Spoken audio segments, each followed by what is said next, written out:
Queridos, ahora sí, vamos a dar término a análisis infantil de Melanie Klein. El cuerpo es el terreno de lo simbólico. Fue una meditación, fue una conclusión a la que llegué en el video pasado, video donde abordamos más detalles sobre el caso de Fritz, un historial clínico de Melanie Klein. El historial clínico de Fritz lo abordamos en el primer video dedicado a esta serie. Estoy viendo que ahí está. Cuestiones de la pantalla verde. Eh, la misma doctora Klein en el video pasado admite que su primer trabajo de historial clínico, el primer historial clínico de Fritz, era de cierta forma incompleto, y esto por cuestiones ajenas a ella. Ajá. Creo que se vio interrumpido por la Primera Guerra Mundial. Ahorita continuamos señalando eh, este texto en el cual nos habíamos quedado en el video pasado, que dice, hay todavía otro detalle que quiero mencionar en la extraordinaria riqueza de imaginación que se reveló en estas fantasías de un pueblo, vías, estaciones y caminos. Otra fantasía frecuente era la de una estación, a la que daba diferentes nombres y que yo llamaré A. Había otras dos estaciones, B y C, pegadas a la primera. A veces describía estas dos como una sola estación grande. Era, A era muy importante porque de ella eran enviadas toda clase de mercaderías y a veces también pasajeros. A tiempo oficial, por ejemplo, oficiales del ferrocarril, que representaba con su dedo. A era la boca desde donde la comida seguía su camino. Los oficiales del ferrocarril eran el pipí, el pene. Ajá. Y esto llevaba a sus ideas de fecundación por la boca.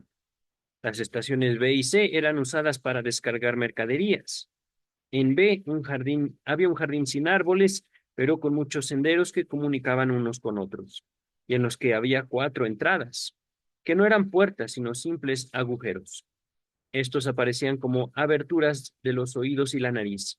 C era el cráneo, B y C juntos toda la cabeza.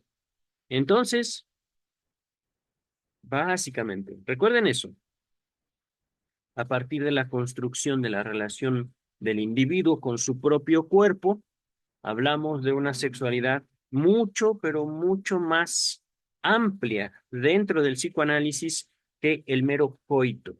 Ajá.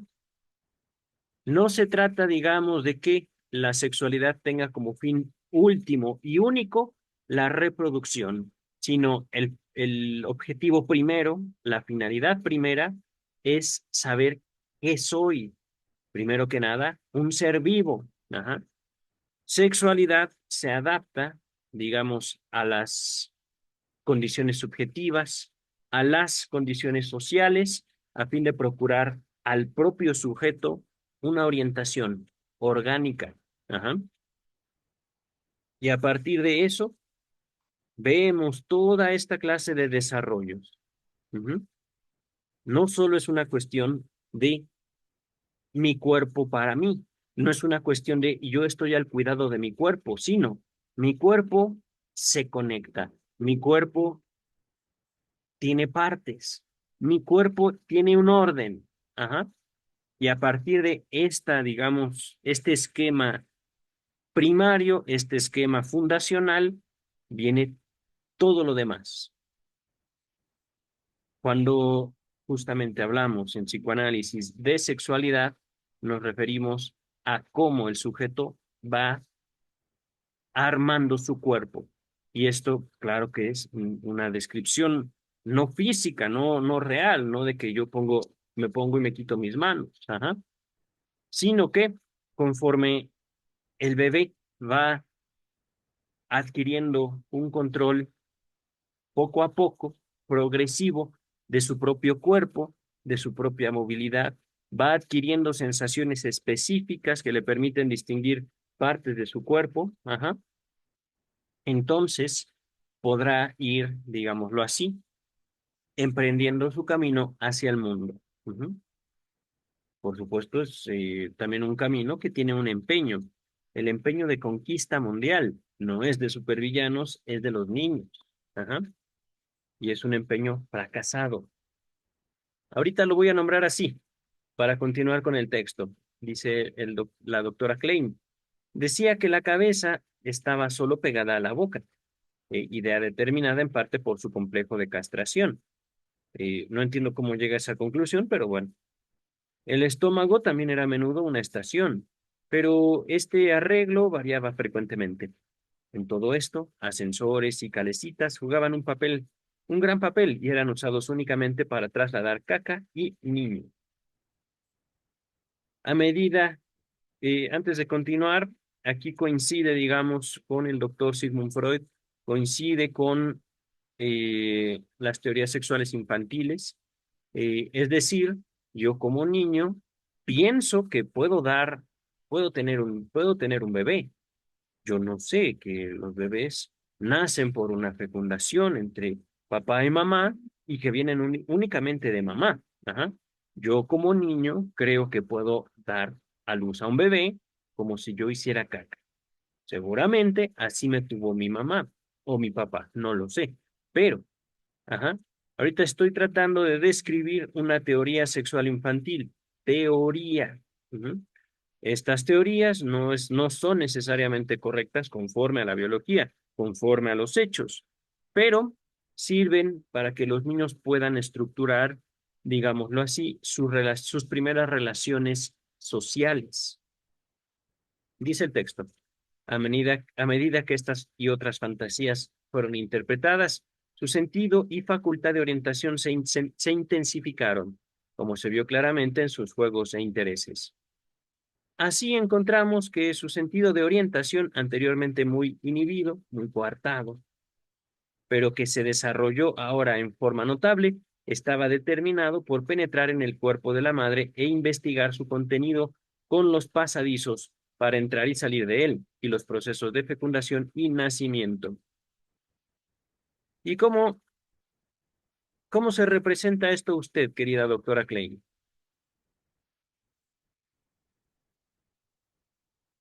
Aquí, pregunta, queridas, queridos.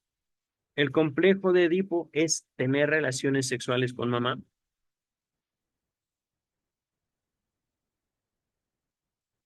¿Y cómo se hace eso? ¿Mm? Ahorita estoy haciendo una pregunta que parece un tanto ociosa. Para, digamos, tener un mayor contexto, habría que tener al menos un poco de conocimiento acerca de estas palabras. Complejo de Edipo. El complejo de Edipo fue propuesto por Sigmund Freud desde la interpretación de los sueños, alrededor del año 1900, ajá, 1890, 1900. La publicación fue en 1900, de la interpretación de los sueños. Y ahí el capítulo más controversial en su momento fue el capítulo dedicado al complejo de Edipo. No me acuerdo exactamente cuál capítulo es. Les dejo toda la interpretación de los sueños en la descripción de este video. Pero penetrar el cuerpo de la madre. Aquí les hago la observación. Ni en el historial clínico de Fritz, ni en la primera parte, ni en este complemento, ni en el historial clínico de Hans, ni en otros historiales clínicos de la doctora Klein, los niños representan una erección de su propio pene. Ajá. Es eso, digámoslo así, como un desarrollo, una evolución, algo que no está presente, una relación específica del sujeto infante masculino con su propio cuerpo que no está presente en la infancia. Ajá. Penetrar el cuerpo de la madre. También me evoca un poco las palabras de Jesucristo. Ah, la palabra, la plática que tiene con Nicodemo. Regresar al vientre de su madre, creo que son las palabras de Cristo, no me acuerdo. Sé que es el capítulo 3 del Evangelio de San Juan. Pero penetrar el cuerpo de la madre. Esta es una, digamos, idea o palabras que no están, hasta donde yo recuerdo, literalmente en toda la obra de Sigmund Freud. Ajá.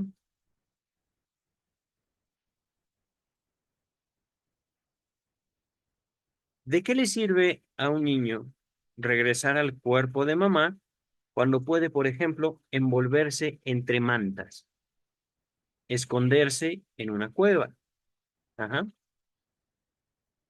soñar.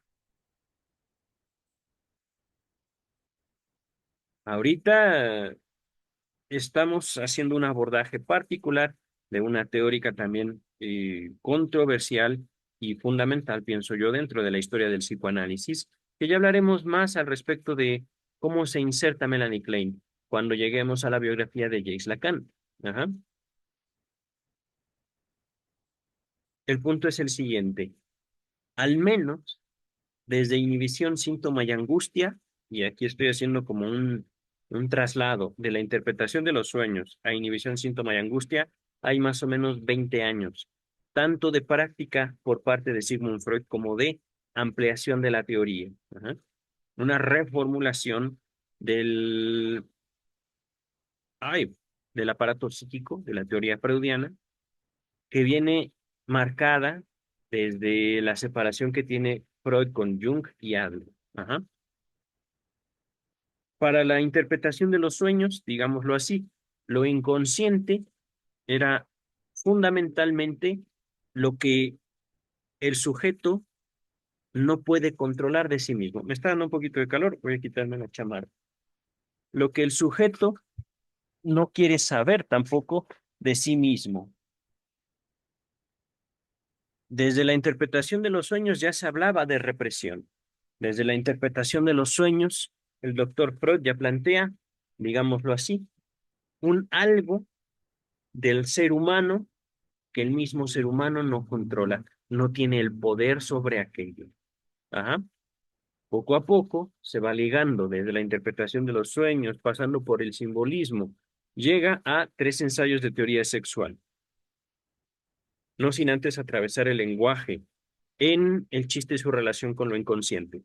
Ajá. Llegamos entonces para 1914 a la ruptura que tienen Freud con Jung y Adler. Una ruptura que le costó mucho trabajo al doctor Freud superar y al mismo psicoanálisis estabilizarse. Se hablaba de tres psicoanálisis, el de Freud, el de Jung y el de Adler. ¿Ah? Con el tiempo, el único que, digámoslo así, sobrevive es el de Freud. Pero Freud, por supuesto, un ser humano, muere. Y es entonces cuando la doctora Klein empieza, digamos, a tomar poder dentro de la organización psicoanalítica.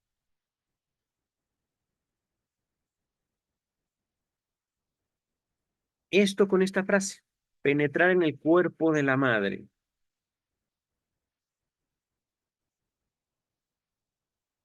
entrar,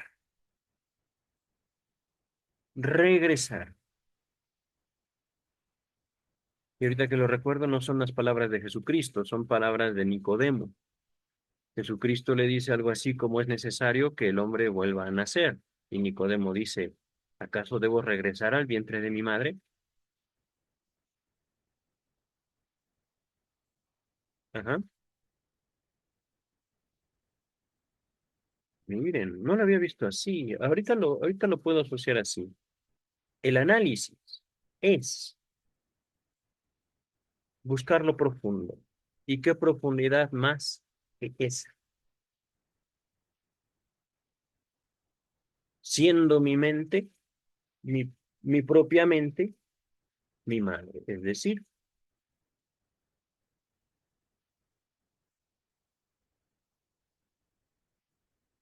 el deseo del analista es el análisis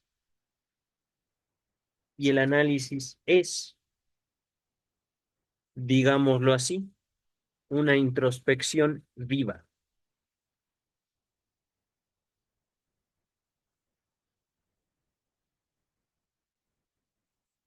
Ya no estamos hablando de penetrar el cuerpo de la madre, penetrar el lenguaje, penetrar el simbolismo, penetrar en los misterios de la vida, investigar su contenido.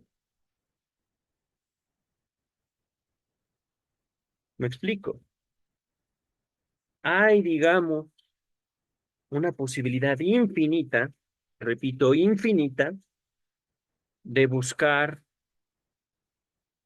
paralelismos, de buscar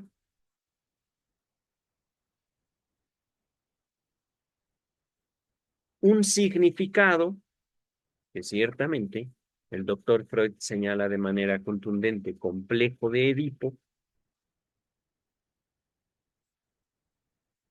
pero el mito de Fausto, no hay, digámoslo así, una saga sin su correspondiente peligro. No hay tampoco el peligro sin el deseo. Ajá. Nota número 116, nos dice la doctora Klein, en una discusión que tuvo lugar en la reunión de la Sociedad de Berlín, Sociedad Psicoanalítica de Berlín, sobre mi artículo no publicado. Ay, no, lo voy a poner en el traductor y discúlpenme, no lo voy a leer en alemán. Uberdi, no. Permítanme un segundo. Tengo abierto el navegador, ahora solo voy a buscar el traductor. Traductor. No sé por qué siempre me pone las búsquedas en francés, cuando yo nunca busco en francés. Ah, al español, sí, por favor. Sobre la inhibición y el desarrollo del sentido de orientación. Ajá. Artículo no publicado de la doctora Melanie Klein. Regresamos al texto.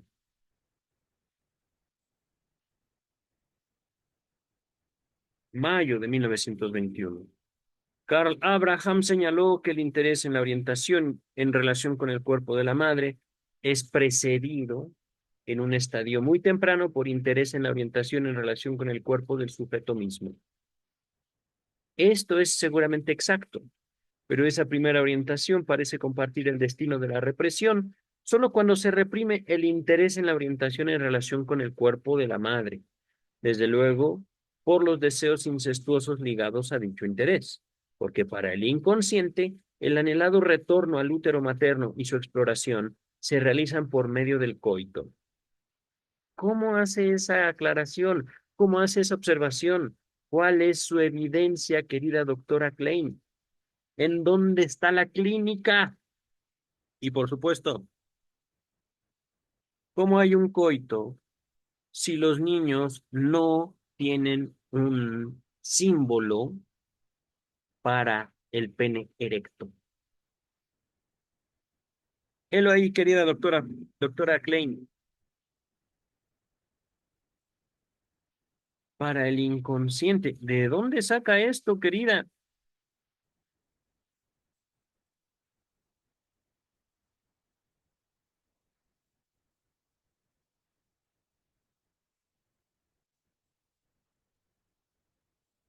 Mm,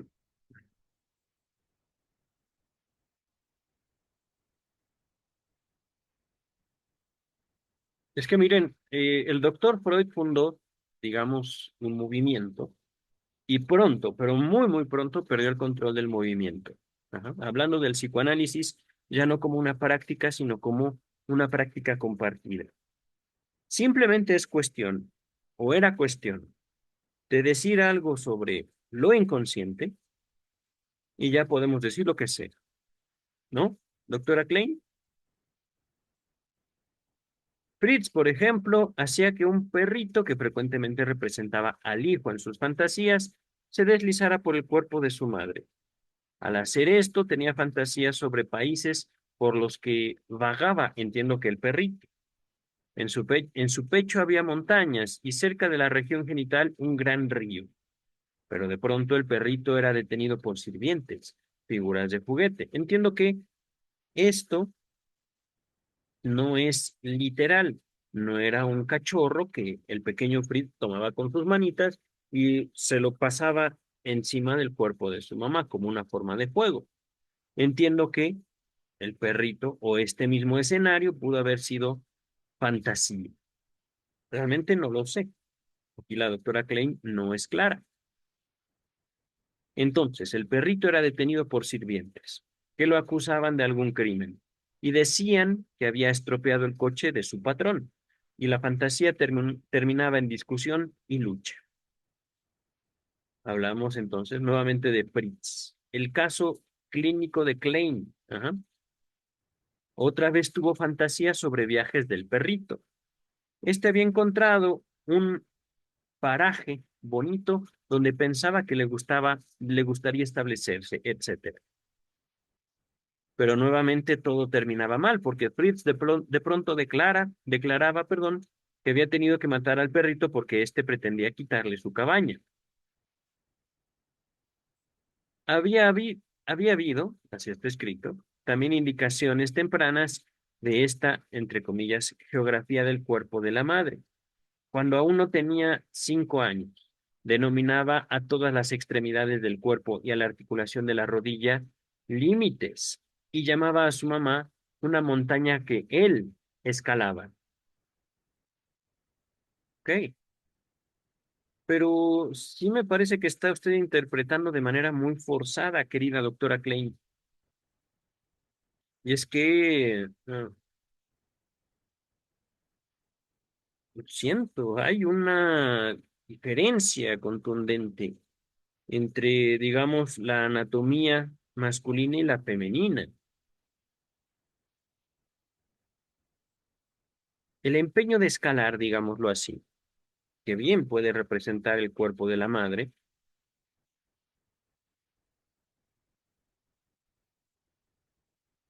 es una forma de simbolizar, una forma de hablar, una forma de referirse a al menos el deseo que representa el cuerpo materno. Pero por deseo, justamente, no estamos hablando de la realización de un acto específico, y un acto justamente para el cual usted no ha aportado evidencia clínica que permita sostener esa hipótesis. Ni usted ni el doctor Freud. Ahorita regresamos al texto principal. Voy a retornar un poco más el texto, digamos, era la nota 116. Aquí. Encontramos que su sentido de orientación anteriormente muy inhibido, es decir, el niño, podemos decirlo, se perdía físicamente con facilidad, pero que se desarrolló en forma notable, estaba determinado por su deseo de penetrar en el cuerpo de la madre e investigar su contenido, con los pasadizos de entrar y salir de él y los procesos de fecundación y nacimiento.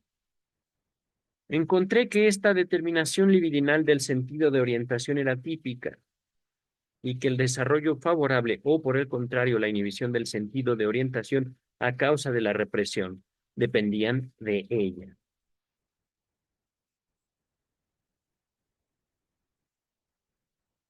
Hay una cosa que se me acaba de ocurrir, queridas y queridos. Melanie Klein tenía hijos. No estoy seguro si dos niñas o una niña y un niño. Es una buena pregunta. Y esa sí me gustaría investigarla.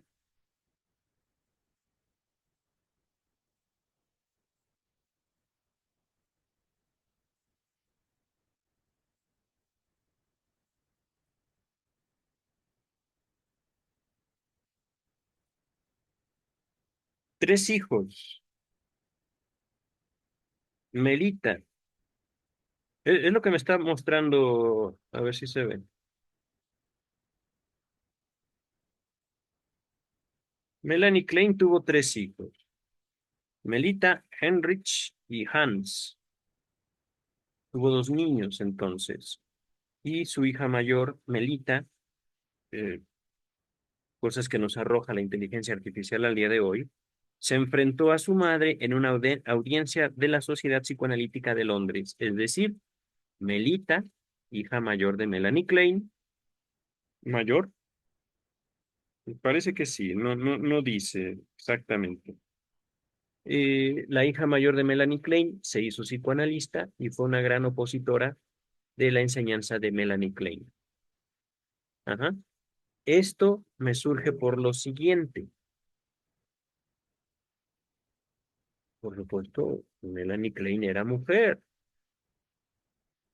pero para el tiempo de haber visto, de haber tratado, de haber atendido al pequeño Fritz, al menos tenía un hijo, ella.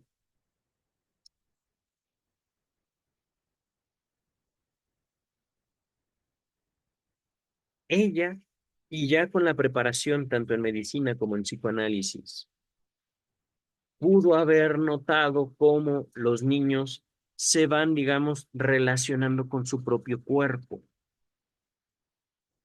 cómo los niños van, digamos, construyendo representaciones y cómo la sexualidad infantil va tomando diversas manifestaciones, dimensiones, formas. Ajá. Ya sea en el cuerpo propio o en las actividades que realizamos.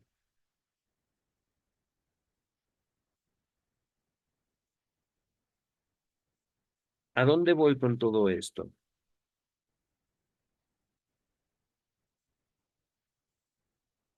De forma directa, me pregunto yo, ¿Melanie Klein habrá visto erecciones en sus hijos?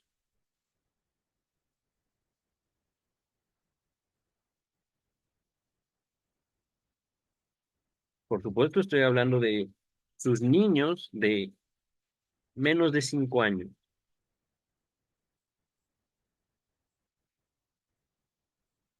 porque por supuesto, no es lo mismo haber visto, tal vez queriendo, tal vez sin querer, por mero accidente, a papá y a mamá teniendo relaciones sexuales, y por otro lado, uno mismo relacionarse con el cuerpo propio, de tal manera que hay o no hay erecciones. Ujú. Aquí entonces podemos observar cómo la masturbación infantil masculina no necesariamente tiene que ver con erecciones. Ajá. Eso ya sería justamente como una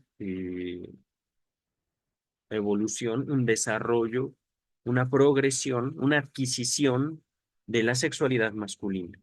Ajá. Pero este tipo, digamos, de desarrollo no lo he visto en Klein. Simplemente, puf, ahí está. ¿Y cómo llegó eso ahí, querida doctora Klein?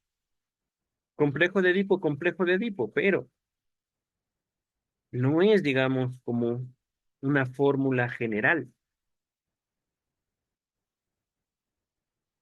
Aquí justamente, si hablamos de un sentido de orientación que sucumbe a una represión y por lo tanto es inhibido, estamos hablando que el mismo sentido de orientación fue una fuente de placer, placer, excitación. Y aquí podríamos decir, para que justamente nos acerquemos a estas interpretaciones que hace la doctora Klein, ¿dónde está así? ¿Dónde está?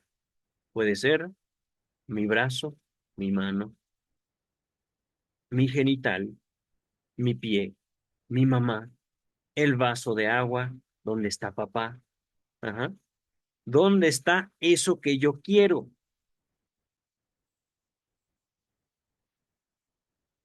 ¿Para qué lo quiero? Pues simplemente lo quiero. ¿Para qué? Primero que nada, para tocar. Segundo, puede ser para pellizcar, puede ser para acariciar, puede ser para lo que el niño, la niña guste o mande, para pegar. ¿Dónde está papá que le quiero dar un golpe? Ajá. Le quiero dar un golpe porque él me pegó a mí primero, por ejemplo. Ajá. Y esto es también algo importante. 1900, no me acuerdo de cuál, de cuándo es este texto, pero fue antes de Inhibición, Síntoma y Angustia, y, y creo que también fue antes de Más allá del principio de placer, de Sigmund Freud. Una de las manifestaciones de la sexualidad humana no tiene nada que ver con el coito. Digámoslo así, de manera introductoria, el sadismo, la pulsión de muerte, la destrucción.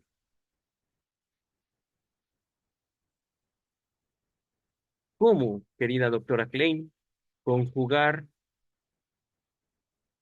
una pulsión sádica con el coito? Y por supuesto, desde la perspectiva infantil. Eso como adultos hasta cierto punto podríamos desarrollarlo. El niño no. El niño tiene la pulsión directa de destrucción, directa, sin pasar por el coito, sin relación con el coito. ¡Pum! Y el niño, la niña puede destruir simplemente por gusto, obtener un gran placer de ello y ni siquiera asociarlo con sus genitales. Ajá. Ahorita continuamos ya, porque me he entretenido bastante en esta discusión. Inhibiciones parciales de esta facultad, por ejemplo, el interés por la geografía y la orientación, con mayor o menor falta de capacidad, demostraban depender de factores que considero como esenciales en la formación de las inhibiciones en general. Me refiero al periodo de la vida y al grado en que la represión empieza a actuar sobre fijaciones que están destinadas a la sublimación o que ya están sublimadas. Mm. Ah, querida doctora Klein. Mm. Fijación, detención de la libido. Ajá. La libido, estamos hablando de una energía propuesta por Freud en tres ensayos de teoría sexual. Incluso desde la interpretación de los sueños podemos encontrar las primeras menciones de la libido. Ajá. La interpretación de los sueños es central en el desarrollo freudiano. Es el inicio del psicoanálisis como tal. Pero habla Sigmund Freud, digámoslo así, de un interés, de una energía que nace del sujeto, que nace del cuerpo propio y que uno mismo distribuye, ya sea en uno, narcisismo, o ya sea en objetos, actividades del mundo. Ajá. Pero cuando nosotros decimos esto, esto es lo que me ha encantado de la vida, esto es lo que yo quiero para mí. Ajá. Y aquí es donde yo me siento cómodo y seguro. Ujú. Hablando, por ejemplo, etapas del desarrollo psicosexual. Me encanta chuparme el dedo. ¿Ya no me puedo chupar el dedo, papá? No. Ah, bueno, entonces ahora voy a chupar mi biberón. ¿Ya no puedo chupar biberón, mamá? No. Ah, bueno, entonces voy a morder la pluma. ¿Ya no puedo morder la pluma? Bueno, entonces voy a tomarme una cerveza. No, salud. No, esto no es cerveza, es agua. Pero por ahí va. Ajá. Fijación. Me detengo. Hablando, la fijación oral. Un disco de Shakira. Shakira.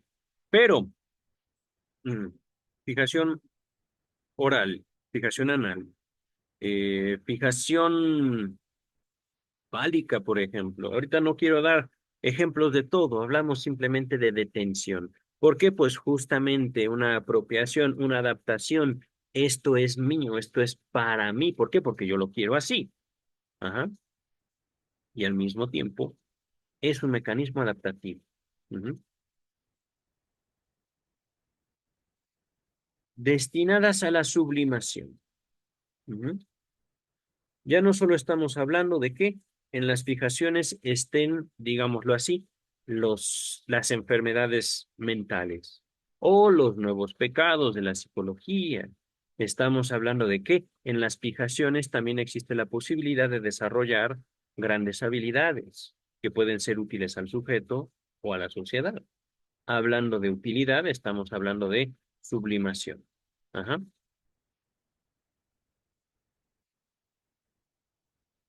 Por ejemplo, dice Klein, si no se reprime el interés por la orientación, orientación espacial, orientación física, se conservarán el placer e interés en ella y el grado de desarrollo de la facultad es entonces proporcional al grado de éxito que alcanza la búsqueda de conocimiento sexual.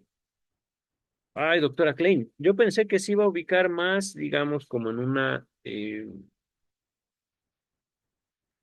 es que si se habla de sublimación, habla de la función social, habla de la función adaptativa, de la pulsión, habla de la posibilidad que tenemos como seres humanos de adquirir placer básicamente por toda actividad.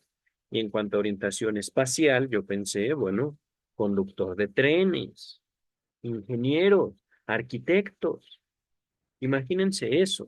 Eso es algo que yo todavía disfruto. Encontrar un edificio en mi localidad, salir a pasear por una colonia que no conozco y encontrar un edificio que ya sea por sus bellas formas, por por su diseño o también por lo precaria también de su estructura, me llame la atención. Con lo precaria quiero decir que apenas si se sostiene. Cómo se sostiene eso? Me pregunto yo. Ujú. Edificios en ruinas, de igual manera, edificios bellamente diseñados, para mí son de un interés y me causan un gran disfrute. Yo, de no haberme dedicado a la mente humana, me hubiera dedicado a la arquitectura. Yo, ajá. Pero aquí la doctora Klein se dirige a otro sentido. Ujú. Aquí ya no habla de sublimación, aquí habla de conocimiento sexual. ¿A mí de qué me sirve, por ejemplo, comparar esos edificios con el cuerpo de mi padre o de mi madre? ¿De qué?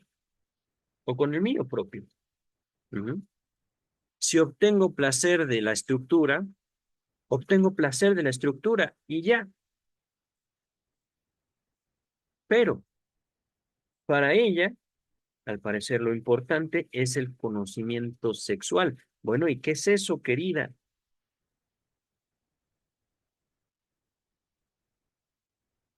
Me parece aquí que estoy dando como un punto central del psicoanálisis kleiniano. Lo sexual es sexual y punto. ¿Dónde está el simbolismo? ¿Dónde está la capacidad, digamos, de llevar el contenido a otros ámbitos? Digámoslo así, ese conocimiento,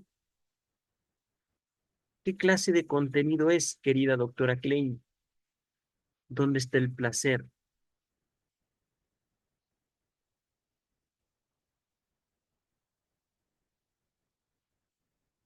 Miren, es que me pregunto dónde está el placer, regreso al texto, repito esto, si no se reprime el interés por la orientación, se conservan el placer e interés en ella, en la orientación, y el grado de desarrollo de la facultad es entonces proporcional al grado de éxito que alcanza la búsqueda de conocimiento sexual. Mm,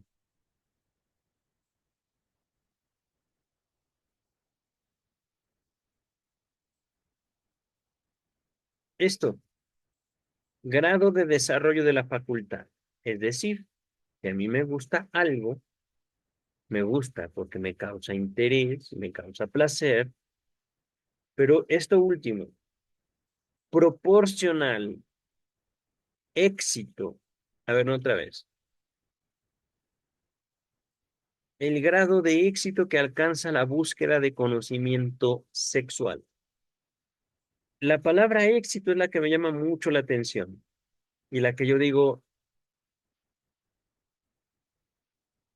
cuán ausente está en la obra de Freud y cuán presente está en toda la obra de Melanie Klein. Éxito.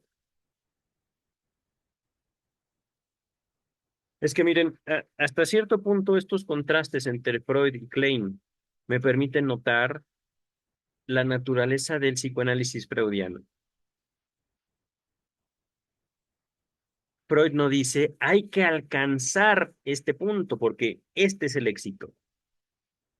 Y es curioso cómo no lo dice, pero sí como que lo hace implícito, como que apunta a eso, pero nunca lo dice.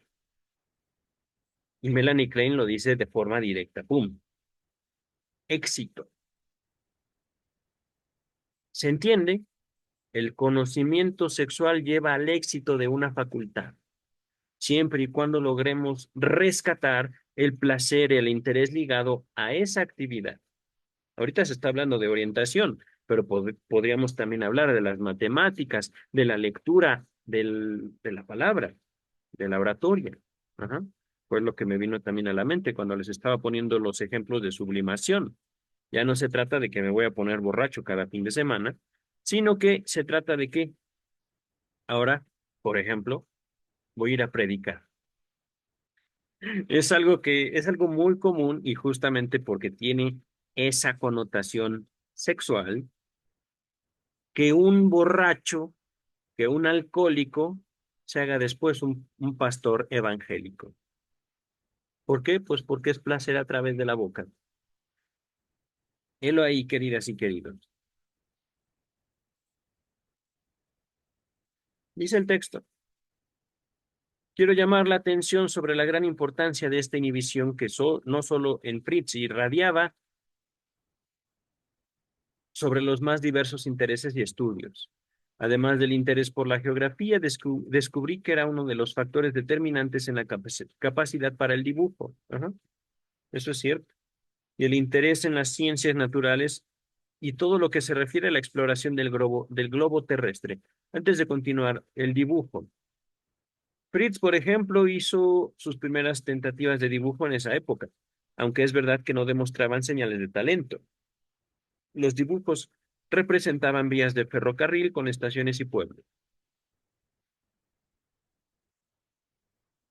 Encontré también en Fritz una estrecha conexión entre su falta de orientación en el espacio y en el tiempo, correspondiendo con su interés reprimidos por el lugar de su existencia intrauterina. Estaba su falta de interés por detalles sobre el tiempo que había estado allí. Así, ambas preguntas, ¿dónde estaba yo antes de nacer? Y cuando estaba allí, ¿cuándo estaba allí? Estaban reprimidas. Mm, Miren, es que justa, estaban reprimidas porque al niño se le habían ocurrido y no quería saber de ellas, querida doctora Klein, o estaban reprimidas porque el niño no era capaz de formularlas. ¿Mm? El chiste es que no estaban. Helo ahí.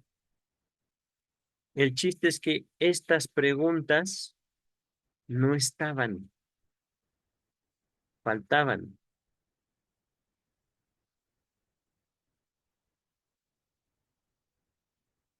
Y esas preguntas,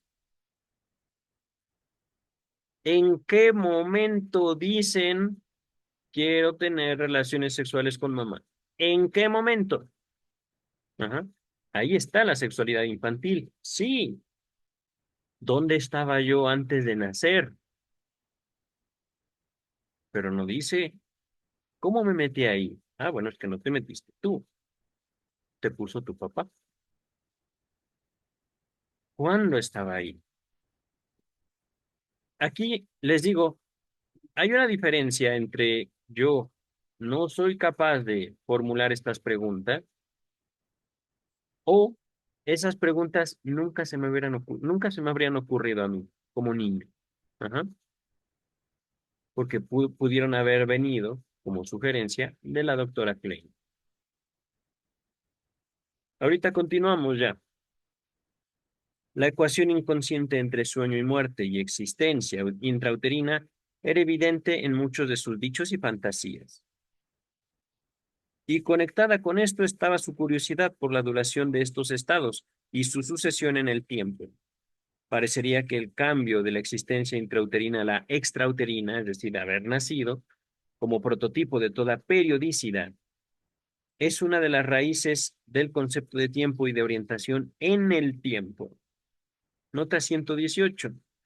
En esta conclusión estoy de acuerdo con el doctor Hoyos, que llegó al mismo resultado desde un punto de partida diferente. ¿Ok? Digo, al menos me da algunas ideas para trabajar sobre el tiempo. Dice el texto. Hay algo más que quiero mencionar, que me demostró que la inhibición del sentido de orientación es de gran importancia. Encontré en Fritz que su resistencia a instruirse, digamos, educarse, como el rechazo a las enseñanzas, que resultó estar tan estrechamente conectada con su inhibición del sentido de orientación, nacía de su retención de la teoría sexual infantil del niño anal, es decir, dar a luz por el ano, es decir, hombres y mujeres podríamos ser papás o mamás. Ajá. El análisis demostró, sin embargo, que tenía esa teoría anal como consecuencia de la represión debida al complejo de Edipo y que su resistencia a instruirse no estaba causada por una incapacidad para comprender el proceso genital que no había alcanzado aún el nivel de organización genital.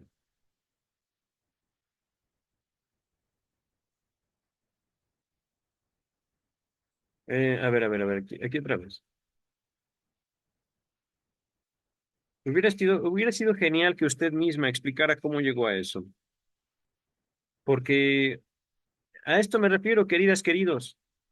Siempre y cuando se manejara el lenguaje, eh, digámoslo así, fundacional, el lenguaje casi, casi sectario,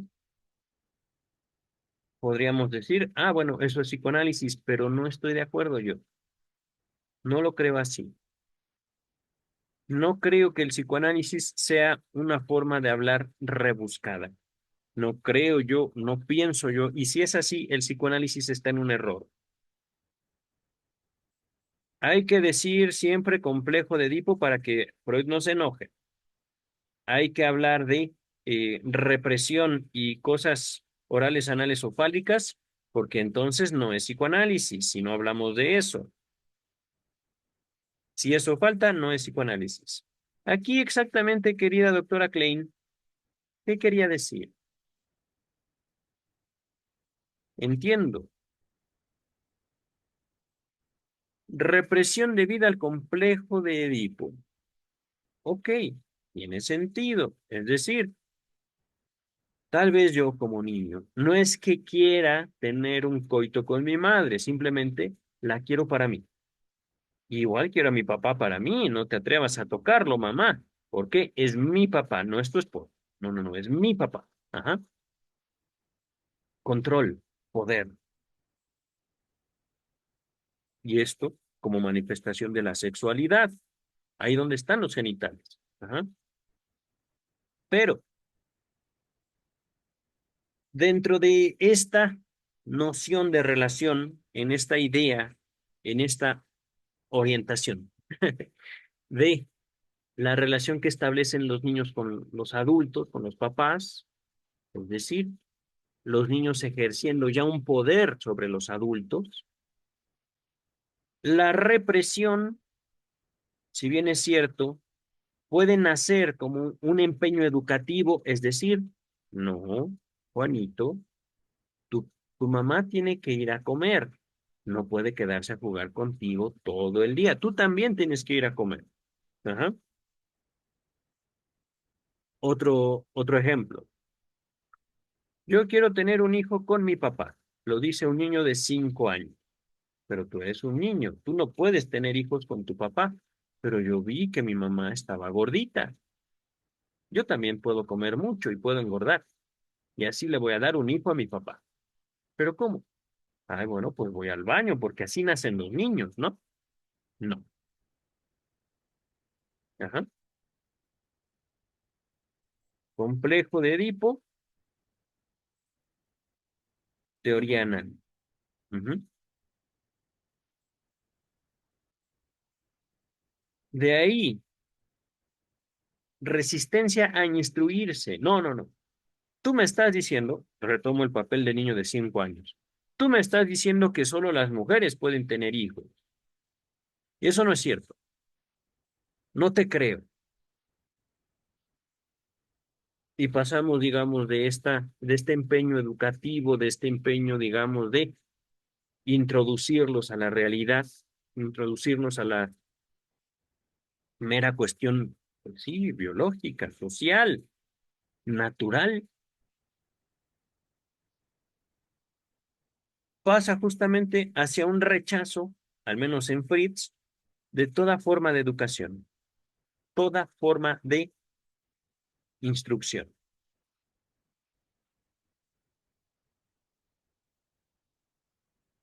Pero aquí es donde la doctora Klein me deja con cara de what.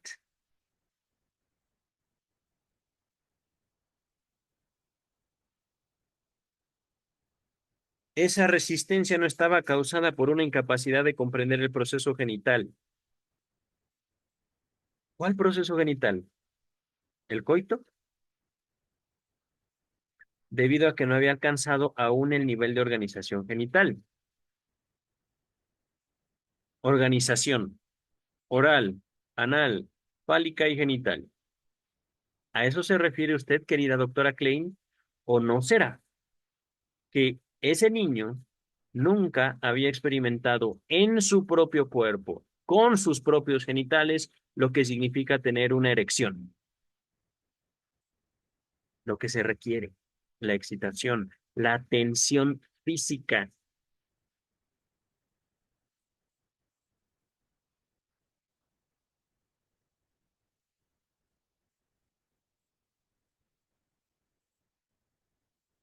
Hay peros, querida doctora Klein, a sus interpretaciones.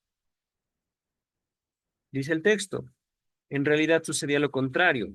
Era esta resistencia a la instrucción la que impedía su progreso hacia ese nivel, este, y fortificaba su fijación al nivel anal. Miren, mm,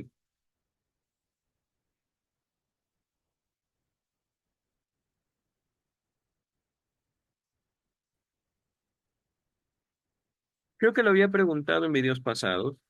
¿Qué es el conocimiento? El conocimiento es información. ¿Y dónde queda el sujeto? Ajá. Aquí lo que dice la doctora Klein, ese niño no podía alcanzar la organización genital, pues tenía una resistencia al conocimiento. Pues claro. ¿Por qué los niños, por qué las niñas deberían confiar en adultos que les dicen mentira? ¿Por qué?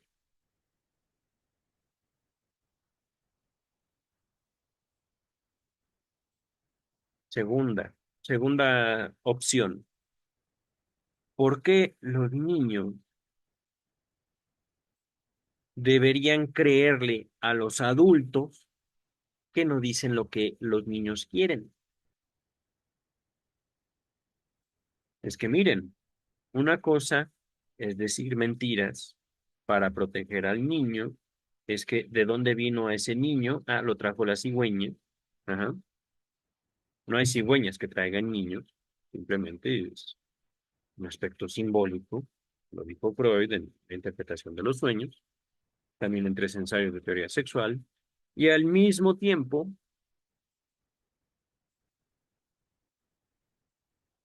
hay adultos crueles que dicen la verdad para herir. Oye, papá, ¿por qué el cielo es azul? ¿Cómo eres estúpido?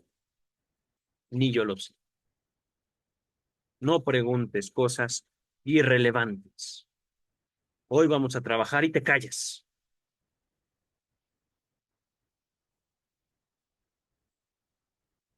No hay una relación lineal única, sino es una variedad infinita de relaciones entre los adultos y la verdad de acuerdo a la perspectiva infantil.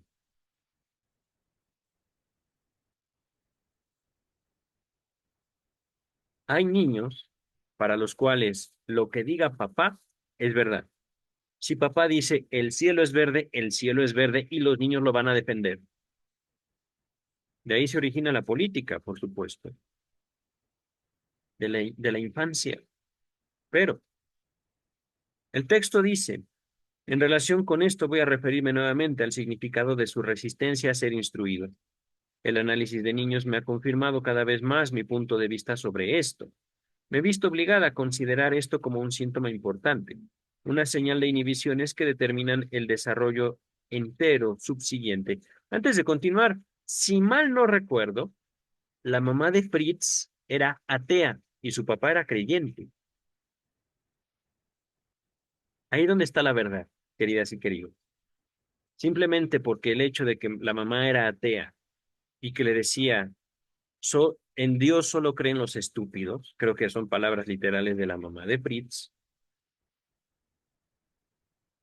mientras que el papá le decía, yo sí creo en Dios. ¿De quién era la verdad? Y frente a este tipo, digamos, de conflictos, ¿hacia dónde va a ir el niño? ¿Hacia mamá o hacia papá? ¿O hacia los dos o hacia ninguno? Y dentro de este tipo de conflictos, ¿por qué el niño no iba a desarrollar una resistencia a ser instruido? Y después de todo, el conocimiento es fuente de conflicto en la familia de ese niño. Pero no, aquí me parece efectivamente que la doctora Klein está forzando, digamos, su interpretación. En Fritz encontré que su actitud frente al estudio estaba determinada también por la misma catexia sexual simbólica.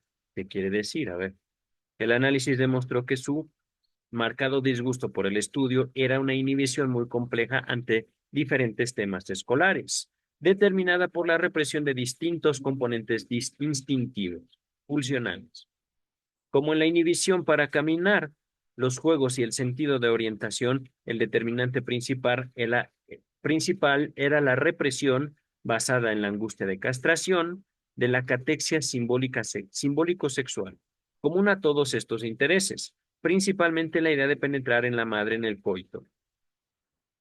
Ok, ok, bueno, su interpretación, querida. Es que el doctor Freud nunca lo dijo así, pero por algo no lo dijo. Así, pum, pum. Penetrar a la madre en el coito. Ok. Durante su análisis, esta catexia libidinal y con ella la inhibición avanzó claramente de los primeros movimientos y juegos de movimiento al camino a la escuela misma, la maestra y las actividades de la escuela. Porque en sus fantasías, las líneas de su libro de ejercicios eran caminos. El libro era el mundo, y las letras cabalgaban sobre motocicletas, esto es, sobre la lapicera. Entonces, perdón, otras veces, la lapicera era un bote, un barco, y el cuaderno era un lago. Encontramos que muchos errores de Fritz, que por un tiempo no pudieron ser superados, hasta que fueron resueltos en el análisis, en que desaparecieron sin dificultad, estaban determinados por sus mismas fantasías acerca de las diferentes letras que eran amigas unas de otras o se peleaban y tenían toda clase de experiencias. En general, consideraba a las minúsculas como hijas de las mayúsculas. Veía a la S mayúscula como emperador o de las largas S germanas. S. Ok. Tenía dos ganchos en las puntas para distinguirlo de la emperatriz, la S final, que tenía solamente un gancho. Descubrimos que para él, para Fritz, la palabra hablada era idéntica a la escrita. La palabra significaba pene o niño, mientras que el movimiento de la lengua y la lapicera significaba coito. ¿Ok? Mencionaré solo brevemente que el análisis de niños me demostró la importancia general de la catexia libidinal para el desarrollo del habla infantil y de sus particularidades, y en realidad para el desarrollo del habla como un todo. En el lenguaje, eh, las fijaciones orales canibalísticas y analsádicas son sublimadas con más o menos éxito, pero según el grado en que las fijaciones de los primeros niveles de organización quedan abarcadas por la primacía de las fijaciones genitales. Nota 119. Quiero referirme aquí a un interesante artículo del doctor Spielrein, Spielrein, en el que en forma muy esclarecedora refiere el origen de las palabras infantiles papá y mamá al acto de chupeteo. Por supuesto, debe ser de origen alemán o de lengua alemana. Aquí me quedé. Creo que este proceso que permite la descarga de fijaciones perversas se puede demostrar en todas las sublimaciones. Por acción de los complejos surgen diversas intensificaciones y desplazamientos que son de naturaleza regresiva y reactiva. Esto proporciona un número ilimitado de posibilidades para el individuo, como se ve, para seguir con el ejemplo del lenguaje, tanto en sus propias peculiaridades del habla como en el desarrollo de los idiomas en general. Mm, no le entendí del todo. ¿Qué quiso decir?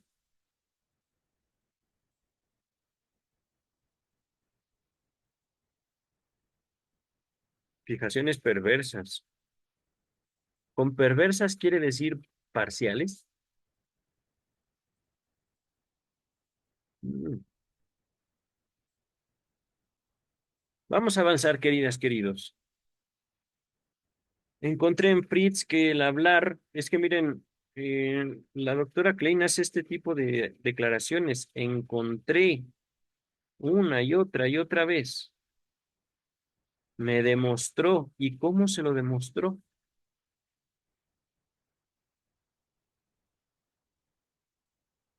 Ok. Encontré en Fritz que el hablar, que indudablemente es una de las primeras sublimaciones, estaba inhibido desde el principio. Durante el análisis, este niño, que había empezado a hablar inusitadamente tarde y parecía tener disposición a quedarse callado, se volvió un niño notablemente conversador.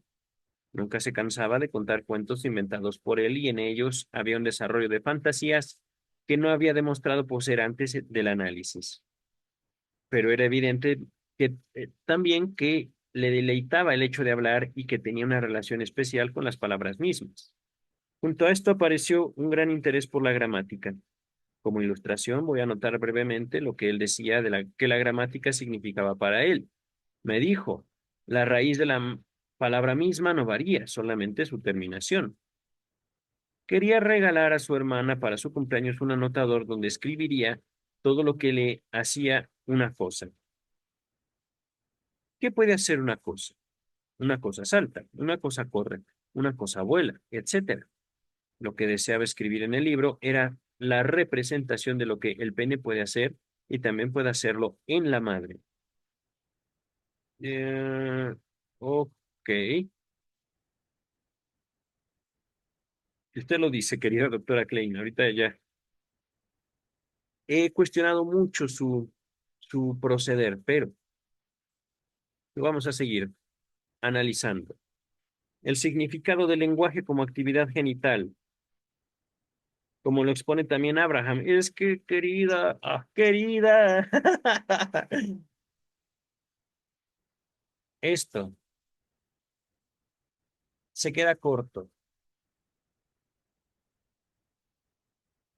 El símbolo nace del cuerpo, pero lo trasciende. Y esto no lo dijo Lacan, esto lo estoy diciendo yo. La actividad genital tiene un límite, el símbolo no. La fantasía no tiene un límite, porque justamente complejo de castración no se lleva a cabo. La angustia,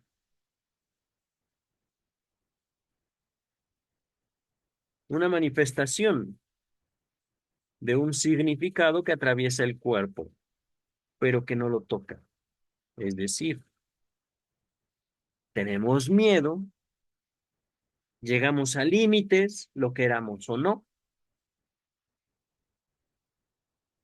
mientras que esa misma fuerza que nos habita ya llegó, ya lo hizo, lo deshizo y lo repitió. Mientras que nosotros, como hombres o mujeres, apenas reconocemos que tenemos un cuerpo.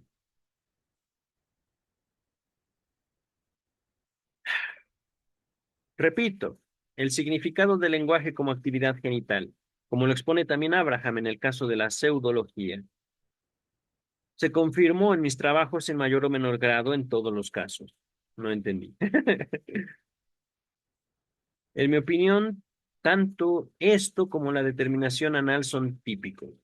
Pues claro, tenemos cuerpos. Esto fue peculiarmente evidente para mí en un caso de una niña tartamuda que tenía fuertes fijaciones homosexuales. Esta niña, Gret, que tenía 9 años, ahí dice 9 años, 9, ajá, un error más. Consideraba el hablar y el cantar como una actividad masculina y el movimiento de la lengua como el movimiento del pene. Encontraba un deleite especial cuando, acostada en el diván, recitaba ciertas oraciones francesas. Decía que era tan divertido cuando su voz subía y bajaba como alguien en una escalera. La asociación era que la escalera estaba metida en un caracol, pero ¿habría sitio para la escalera dentro de un caracol? Caracol también es el nombre que daba a sus genitales. El punto y la coma, así como la pausa correspondiente a ellos en el lenguaje, significaban que uno tenía que ir arriba, abajo. Una vez y empezaba de nuevo. Una sola palabra representaba el pene y una oración. La penetración del pene en el coito y también el coito entero. Doctora Klein, mire, es que ya no sé. Habla de casos y de repente llega a conclusiones, que no sé si es conclusión suya o no sé si está describiendo el caso. No sé cómo llega a eso. En muchos casos apareció claramente que teatros y conciertos, de hecho, cualquier ocasión en que hay algo que ver u oír, siempre pasaban por ser algo, siempre pasaban por ser el coito de los padres. Oír y mirar representaban la observación en la realidad o en la fantasía, así como los telones que caen representan objetos que estorban las observaciones, tal como la ropa de cama, los costados de la cama, etcétera. Voy a citar un ejemplo. Ejemplo, la pequeña Gret me habló de una representación en el teatro. Al principio se había sentido infeliz porque no tenía un buen asiento y tenía que estar a cierta distancia del escenario, pero notó que veía mejor que la gente que estaba sentada cerca del escenario, que no podía ver todo. Las asociaciones condujeron a la posición de las camas de los niños, que estaban colocadas de tal modo en el dormitorio de sus padres que su hermano menor dormía cerca de la cama de ellos, pero los costados de la cama hacía que fuera difícil para él poder verlos. En cambio, su cama estaba más apartada y podía ver la de ellos perfectamente. Ok. En Félix, otro caso típico de la doctora Klein, me contaba que contaba 13 años y hasta entonces no había demostrado ningún talento musical. Se desarrolló gradualmente durante el análisis un marcado amor por la música. Esto ocurrió cuando el análisis estaba haciendo consciente su fijación a las tempranas observaciones infantiles del coito. Encontramos que los sonidos, algunos de los cuales había oído provenir de la cama de sus padres y otros que había fantaseado, formaron la base de un intenso y muy tempranamente inhibido interés por la música. Interés que fue liberado nuevamente durante el análisis. Este determinante del interés por la música y del talento musical lo encontré presente junto con el determinante anal en otros casos también, y creo que es típico. En la señora H encontré que una notable apreciación artística de los colores, formas y cuadros estaba determinada en forma similar, con esta diferencia, que en ella las observaciones y fantasías infantiles tempranas se referían a aquello que podía ser visto. Por ejemplo, en este caso, cierto matiz azulado en los cuadros representaba directamente el elemento masculino. Era una fijación de la analizada al color del pene en erección. ¿Azul?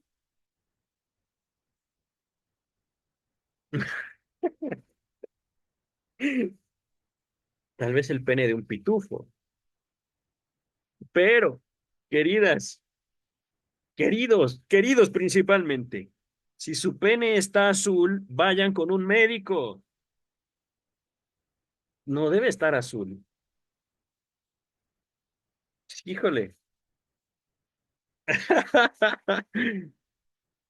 Ok, estas fijaciones resultaban de la observación del coito, que llevaron a comparaciones con el color y la forma del pene no erecto y luego observaciones de ciertos cambios de color y forma en diferentes luces, en contraste con el vello del pubis y así sucesivamente. Aquí la base anal del interés por el color estaba siempre presente. A ver, se puede establecer repetidamente el hecho de que esta catequización libidinal de los cuadros, esta carga afectiva de los cuadros como representantes del pene o del hijo, lo mismo se aplica a las obras de arte en general, y además de pintores virtuosos y artistas creadores como representantes del pan. Ok, ok, pero un pene azul, no, no, bueno, ay, no, no, no, no, no, no. Me vino una representación de un pene gangrenado, pero no creo que esté azul, más bien creo que sería negro. Pero bueno. Ah, queridas, queridos, voy a dar un ejemplo más del significado de los cuadros como hijo y pene, sentido que he encontrado repetidas veces en el análisis. Fritz dijo, Fritz de 5 años y medio dijo que quería ver a su mamá desnuda, añadiendo, me gustaría ver tu barriga y el retrato de adentro. Cuando ella le preguntó qué quieres decir, ¿dónde estuviste tú una vez? Contestó, sí, me gustaría mirar dentro de tu barriga y ver si hay otro chico adentro. En esa época, entonces, quería regresar, no tanto para explorar, aunque digo, no lo descartamos, pero también si hay un para también ver si hay un desgraciado adentro de la panza de mamá. Entonces, querida doctora Klein, ¿eso es coito? Más bien me parece el instinto asesino del pequeño Fritz, los celos que desarrolló hacia su mamá. Y no por su papá, sino por otro niño. ¿Qué tal si hay otro ahí dentro? ¿Cómo lo sabemos? Bueno, podemos fantasear. En esa época, bajo la influencia del análisis, su curiosidad sexual se manifestó más libremente y su teoría del niño anal apareció en primer plano. Resumiendo lo que ya dije, he encontrado que las fijaciones artísticas e intelectuales, tanto como las subsiguientes, tanto como las que subsiguientemente conducen a la neurosis, tienen como algunos de sus más poderosos factores determinantes la escena primaria, el coito entre papá y mamá, o fantasía sobre ella. Un punto importante es cuál de los sentidos es más fuertemente excitado. Si el interés se aplica más a lo que se ve o a lo que se oye. Esto probablemente también determinará y por otra parte dependerá de que las ideas se presenten para el sujeto visualmente o auditivamente. No hay duda de que los factores constitucionales juegan aquí un gran papel. Constitucionales, genética, ajá. Genética, educación, lo que los niños tienen. Dice el texto, en Fritz era el movimiento del pene lo que a él estaba fijado. En Félix eran los sonidos que había oído. En otros, los efectos de los colores. Ay, pero azul no, por favor, no.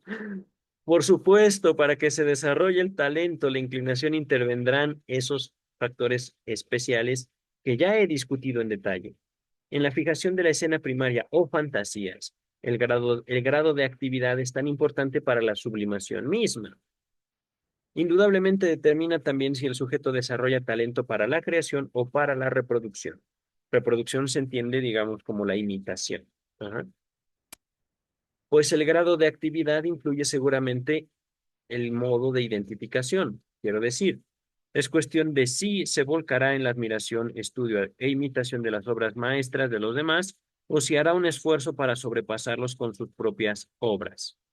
Encontré en Félix que el primer interés por la música que se manifestó en el análisis consistía únicamente en críticas a los compositores y directores de orquesta. A medida que fue liberando su actividad, empezó a tratar de imitar lo que oía, pero en un estado aún mayor de actividad aparecieron fantasías en las que el joven compositor era comparado con los viejos. Aunque aparentemente no era cuestión de talento creador en este caso, mi observación de la forma en la cual su actividad, cuando se tornó más libre, influenciaba su actitud en todas sus sublimaciones, me proporcionó cierta comprensión de la importancia de la actividad en el desarrollo del talento. Su análisis me demostró que los otros análisis, su análisis me demostró lo que otros análisis me confirmaron, que la crítica siempre tiene su origen en la observación y crítica de la actividad genital paterna. En Félix era claro que era espectador y crítico a la vez, y que en su fantasía él también tomaba parte de lo que veía y oía, como miembro de una orquesta. Fue recién en un estadio muy posterior de la actividad liberada que pudo tener confianza en el rol paterno, esto es, recién entonces había podido armarse del coraje necesario para ser él mismo un compositor, si hubiera tenido talento suficiente. Voy a resumir. El habla y el placer en el movimiento tienen siempre una catexia libidinal que es también de carácter simbólico genital. Esta se efectúa por intermedio de la identificación temprana del pene con el pie, la mano, lengua, cabeza y cuerpo, transferida luego a las actividades de dichos miembros, las que adquieren así el significado de coito.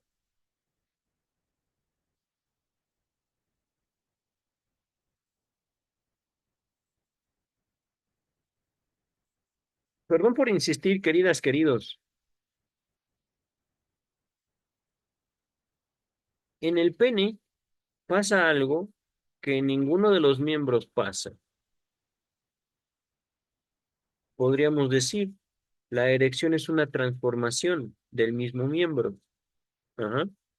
Y eso no está representado ahí.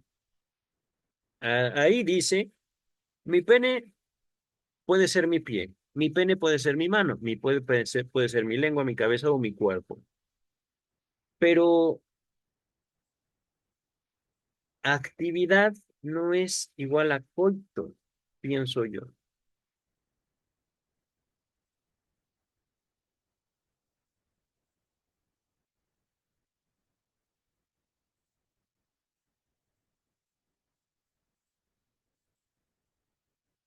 Voy a dejar hasta ahí mi observación.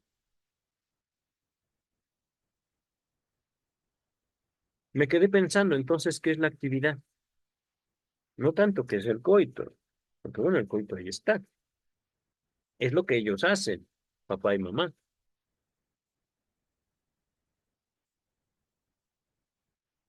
Pero, por ejemplo, jugar fútbol, pintar, hablar,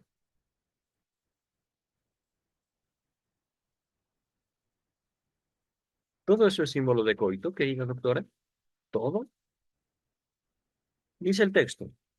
Después del uso que hacen los instintos sexuales de los instintos de autoconservación en relación con la función de nutrición, las siguientes actividades del yo hacia las que se vuelven son el lenguaje y el placer en el movimiento.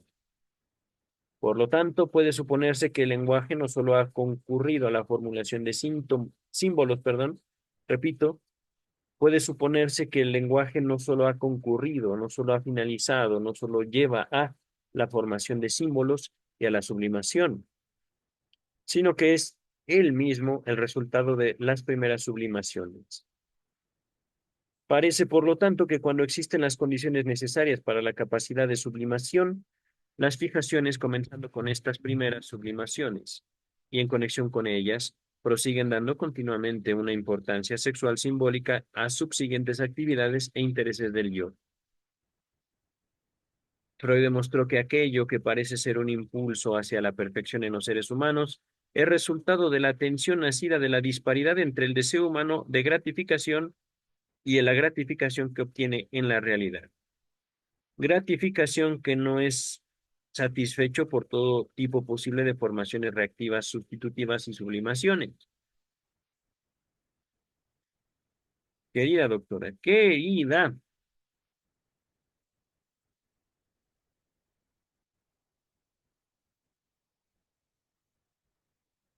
mm, podemos decirlo más sencillo. Si deseamos es porque no tenemos. Así.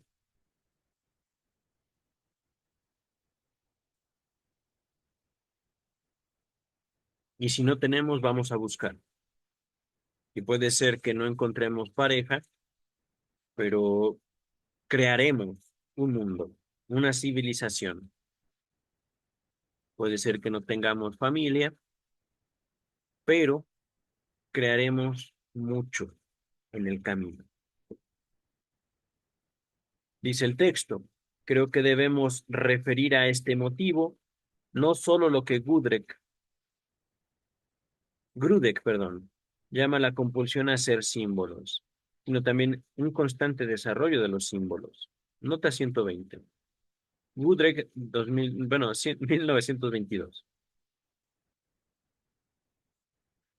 En correlación con esto, el impulso constante para efectuar por medio de las fijaciones una catexia libidinal de más actividades e intereses del yo, por ejemplo, por medio del simbolismo sexual, genéticamente conectados unos con otros y para crear nuevas actividades e intereses, sería la fuerza propulsora en la evolución cultural de la humanidad. ¿What? Ya me cansé. Perdón, doctora Klein, la dejo solita. Esto explica también cómo es que encontramos la actuación de símbolos e inventos y actividad.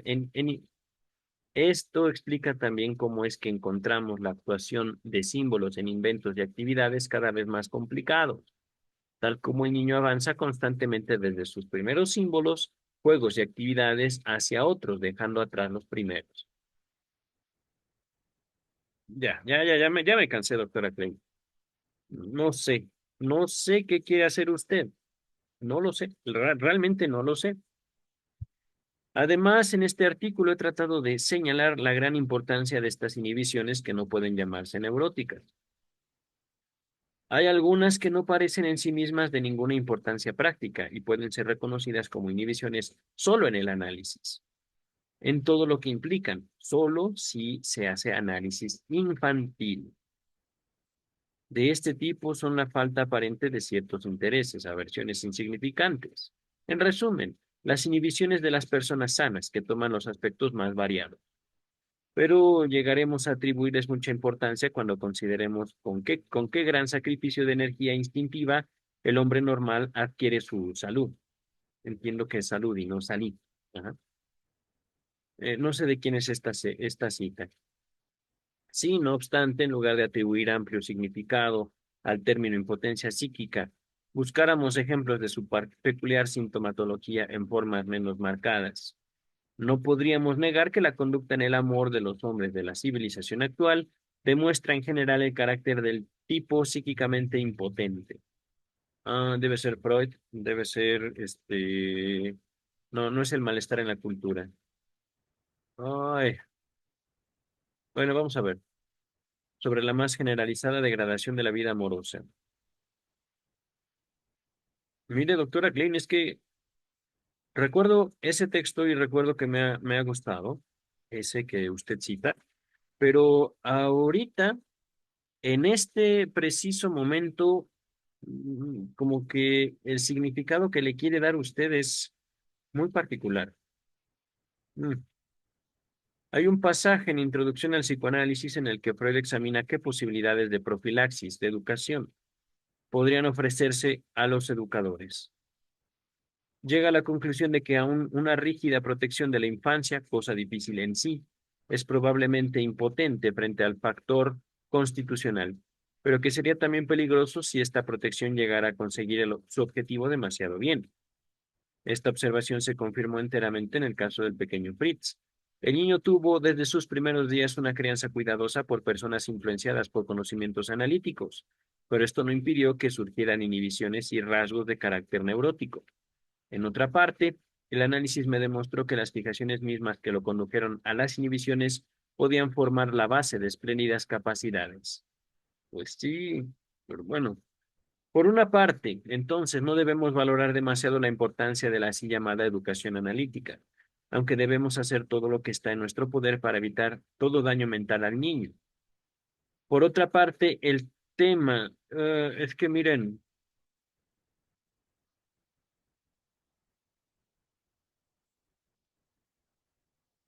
una cosa es adultos siendo crueles con los niños y otra cosa es los niños haciendo peticiones imposibles a los adultos.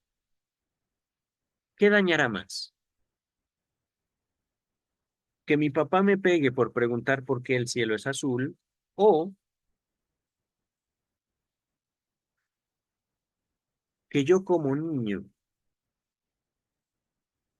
digámoslo así, quiera casarme con mamá,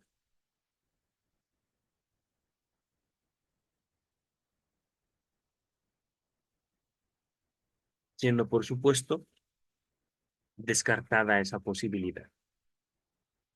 Todo daño mental al niño, todo, doctora Klein. Pues, ¿cómo? Es que en serio, el conocimiento no es nada más educación. El conocimiento también es creación propia. Lo estoy nombrando como creación, lo puedo también señalar como producción,